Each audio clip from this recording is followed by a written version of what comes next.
ଏହି କାହାଣୀ ହେଉଛି ଜଣେ ସଚ୍ଚୋଟ କାଠୁରିଆ ଏବଂ ତାଙ୍କ ନିଷ୍ଠାର ପ୍ରକୃତ ପୁରସ୍କାର ବିଷୟରେ।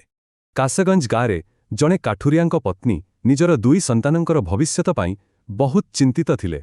ରାମୁ ଥିଲେ ଜଣେ ପରିଶ୍ରମୀ ଲୋକ, କିନ୍ତୁ ତାଙ୍କର କମ୍ ରୋଜଗାରରେ ପରିବାର ଚଳାଇବା କଷ୍ଟକର ଥିଲା। ସ୍କୁଲ ଫିସ୍ ଆଉ ବଢ଼ୁଥିବା ଦରଦାମ ଯୋଗୁଁ ତାଙ୍କର ସେହି କମ୍ ଦରମାରେ ଆଉ ଚଳିବା ସମ୍ଭବ ହେଉନଥିଲା। ରାମୁ ଯେତିକି ସଚ୍ଚୋଟ ଥିଲେ, ତାଙ୍କ ମାଲିକ ସେତିକି ଚାଲାକ ଆଉ ଲୋଭୀ ଥିଲେ। ଅନ୍ୟ କାଠୁରିଆମାନେ ଅଭିଯୋଗ କରୁଥିଲେ ଯେ ସେଠ ସବୁବେଳେ ତାଙ୍କ ପରିଶ୍ରମର ପଇସା କାଟିବାର ବାହାନା ଖୋଜୁଥିଲେ। ସେଠ କାଠର ବଜାର ଦର କମ୍ ଅଛି କହି ରାମୁଙ୍କୁ ତାଙ୍କର ପ୍ରାପ୍ୟ ଦେବାକୁ ମନା କରିଦେଲେ। ସେଠ ରାମୁଙ୍କୁ କହିଲେ, ଏତିକିରେ କାମ କରିବ ତ କର, ନହେଲେ ଅନ୍ୟ କେଉଁଠି କାମ ଖୋଜ। ସବୁଆଡ଼ୁ ନିରାଶ ହେବା ପରେ ସେ ଥକି କରି ଭଗ୍ନ ହୃଦୟରେ ଘରକୁ ଫେରୁଥିଲେ।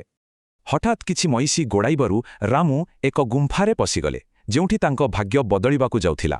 ସେହି ଜିନ୍ ରାମୁଙ୍କୁ କହିଲେ ଯେ ସେ ତାଙ୍କର ସଚ୍ଚୋଟତା ଆଉ ସଂଘର୍ଷ ବିଷୟରେ ସବୁ ଜାଣନ୍ତି। ଜିନ୍ ରାମୁଙ୍କୁ ଏକ ଯାଦୁକରୀ ଟୋକେଇ ଦେଲେ, ହେଲେ ତା ସହିତ ଏକ ବହୁତ ଗୁରୁତ୍ୱପୂର୍ଣ୍ଣ ନିୟମ ବି ଥିଲା। ସେମାନେ ଜାଣିଥିଲେ ଯେ ଟୋକେଇରେ ଜିନିଷ ରଖିବା ପାଇଁ ତାଙ୍କୁ କେବଳ ଗୋଟିଏ ସୁଯୋଗ ମିଳିବ। ଏହାପରେ ସେମାନେ ଭାବିଲେ ଯେ ଏକ ନୂଆ ଆଉ ସଚ୍ଚୋଟ ବ୍ୟବସାୟ ଆରମ୍ଭ କରିବା ପାଇଁ ଏହା ହିଁ ସବୁଠୁ ଭଲ ସୁଯୋଗ। ସେମାନେ କାଠଟିକୁ ଭିତରେ ରଖିଲେ ଆଉ ଆଖି ପିଛୁଳାକେ ଟୋକେଇଟି ଅସଂଖ୍ୟ କାଠରେ ଭର୍ତ୍ତି ହୋଇଗଲା।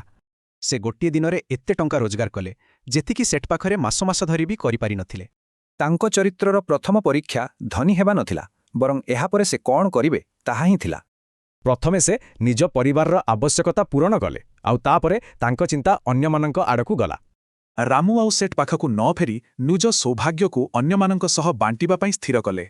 ସେ ଜାଣିଥିଲେ ଯେ ସେମାନଙ୍କ ସହ ବି ସେଠ ଖରାପ ବ୍ୟବହାର କରୁଥିଲେ, ଆଉ ସେମାନେ ଏକ ସୁଯୋଗ ପାଇବାକୁ ହକଦାର। ତାଙ୍କ ନିଷ୍ପତ୍ତି କେବଳ ଗରିବୀରୁ ମୁକ୍ତି ପାଇବା ନଥିଲା, ବରଂ ଏକ ସମାଜ ଗଢ଼ିବା ଆଉ ନିଜ ପୁରସ୍କାର ବାଣ୍ଟିବା ଥିଲା। ରାମୁଙ୍କ କାହାଣୀ କହେ ଯେ ପ୍ରକୃତ ସମ୍ପଦ ଟଙ୍କା ନୁହେଁ, ବରଂ ତାକୁ ନେଇ କରାଯାଉଥିବା ଭଲ କାମ।